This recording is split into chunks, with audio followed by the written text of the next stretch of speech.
15টা সুন্নত মুখস্থ রাখতে হবে। 1 নাম্বার সুন্নত ফজরের সালাত জামাতে পড়তে হবে। 2 নামাজ মুনাফিকদের কাছে সবচেয়ে কঠিন, একটা হচ্ছে ফজরের নামাজ আর একটা এশার নামাজ। 2 নাম্বার সুন্নাহ হচ্ছে আসওয়াক, মেসওয়াক করা। মাতফারাতুন লিল ফাম মারদাতুন লিররাব, মেসওয়াক করলে দাঁত পরিষ্কার থাকে, আল্লাহ খুশি হয়ে যায়। বিশ্বনবী বলেছেন যদি আমার উম্মতের জন্য কষ্ট না হতো প্রত্যেক নামাজের আগে মেসওয়াক করা আমি ফরজ করে দিতাম। সুবহানাল্লাহ। মেসওয়াক ছিল বিশ্বনবীর জীবনের শেষ আমল। এই মেসওয়াক করে বিশ্বনবী শেষ নিঃশ্বাস ত্যাগ করেছেন। বিশ্বনবী বলতেন নি'মা সিওয়াকিয়াজ যাইতুন ফাইন্নাহু সিওয়াকি ওয়া সিওয়াকুল আমবিয়া মিন ক্বাবলি। যাইতুনের ডালের মেসওয়াক কতই না ভালো, কারণ এটা দিয়ে আমিও মেসওয়াক করি, আমার আগে সব নবীরাই যাইতুনের ডাল দিয়ে মেসওয়াক করেছে। সুবহানাল্লাহ। 3 নাম্বার হচ্ছে দুহুন, তেল মালিশ করবেন। বিশ্বনবী যাইতুনের তেল চুলে আর গায়ে দিতেন। বিশ্বনবী বলতেন ওয়াদাহিনু ফাইন্না ফিত তাদহিনি বারাকাত, তেল খাও, তেল দাও, তেল মালিশ করো, তেলের ভেতরে আল্লাহ বরকত ঢুকাইয়া দিছে। 4 নম্বরে আত্তিব, জুমার দিনে সুগন্ধি লাগিয়ে যাওয়া সুন্নাত।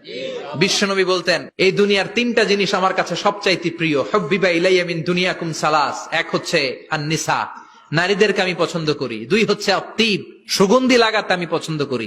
বিশ্বনবীর কেউ সুগন্ধি হাদিয়া দিছে, বিশ্বনবী নেয় নাই, এরকম কোন ঘটনা ঘটে নাই। আল্লাহু আকবার। আবার বিশ্বনবী বলতেন আরবাউন মিন সুনানিল মুরসালিন, 4টা সুন্নাত সব নবীদের সুন্নাত। 1 নম্বরে আল হায়া মানে লজ্জা। আরেক বর্ণনা এসেছে আল খিতান মানে সুন্নাতে খাতনা, এটা সব নবীদের ছিল। আর সেওয়াক, সব নবীরা মেসওয়াক করেছেন। আত্তিব, সব নবীরা আতর লাগিয়েছেন। আর নিকাহ, সব নবীরা বিয়েও করেছেন। চিল্লায় পড়েন আল্লাহু আকবার।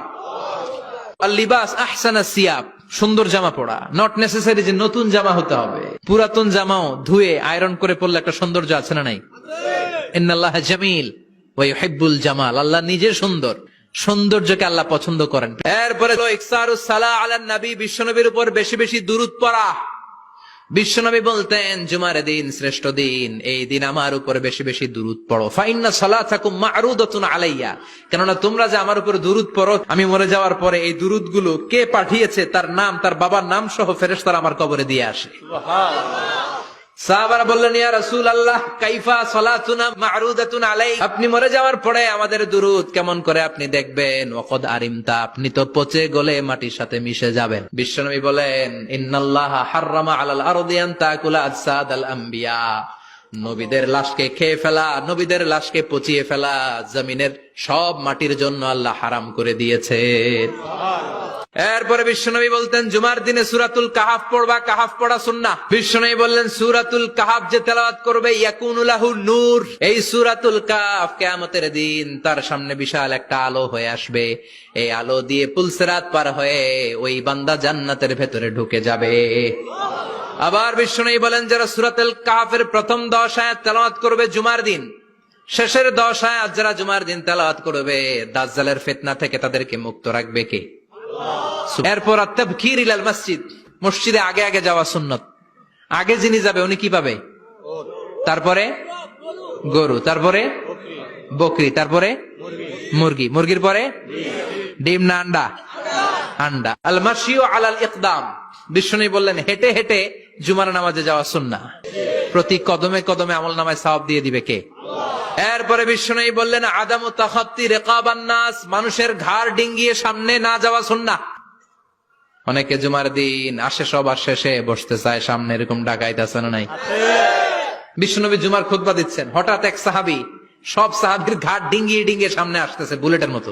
বিশ্বনবী বললেন থামো, এজেলেস বসো মিয়া, ফাকাদ আযাইতা ওয়া আনাইতা, আসছো দেরি করে আবার মুসল্লিদেরকে কষ্ট দিচ্ছ। যেখানে জায়গা পাবেন ওইখানে বসবেন, মানুষের ঘাট ডিঙ্গিয়ে সামনের কাতারে যাওয়া এটা ঠিক না। এরপরে বিশ্বনবী বললেন দুখুলুল মসজিদে রাকাতাইন, জুমার নামাজের দিন মসজিদে ঢোকার পরে 2 রাকাত পড়া সুন্নাত। কয় রাকাত? 2 রাকাত। এরপরে বিশ্বনবী বললেন ইনসাত, চুপ থেকে খুতবা শুনবা। তাহলে জুমার নামাজে কথা বলা যাবে না, কেউ কথা বললে চুপ করো, এই কথাটাও বলতে বিশ্বনবী নিষেধ করেছেন। চিল্লায় বলেন ঠিক কিনা? এরপরে মজার একটা কথা বিশ্বনবী বলেছেন জুমার নামাজ পড়তে যে যদি কারো ঘুম আসে জায়গা চেঞ্জ করে বসো। পুরো মসজিদের ডানে বায়ে রহমতে ঠাসা, খালি ঘুম আর ঘুম, আছে না নাই? ঘুম আসলে কি করবেন? উঠে যাবেন, উঠে জায়গা চেঞ্জ করবেন, পানির ঝাপটা দিবেন, ঘুম দূর করে দিবে কে? তারপরে বিশ্বনবী বললেন জুমার দিন দোয়া করলে কবুল হয়। এটা কখন? অনেক ইখতিলাফ আছে, বেশিরভাগ মুহাদ্দিসিন বলেছেন জুমার দিন আসরের নামাজের পর থেকে মাগরিবের আগ পর্যন্ত, বিশেষ করে মাগরিবের আগের আধা ঘন্টা, এই সময় আল্লাহর কাছে বান্দা যদি কিছু চায় এই দোয়া আল্লাহ ফিরিয়ে দেয় না।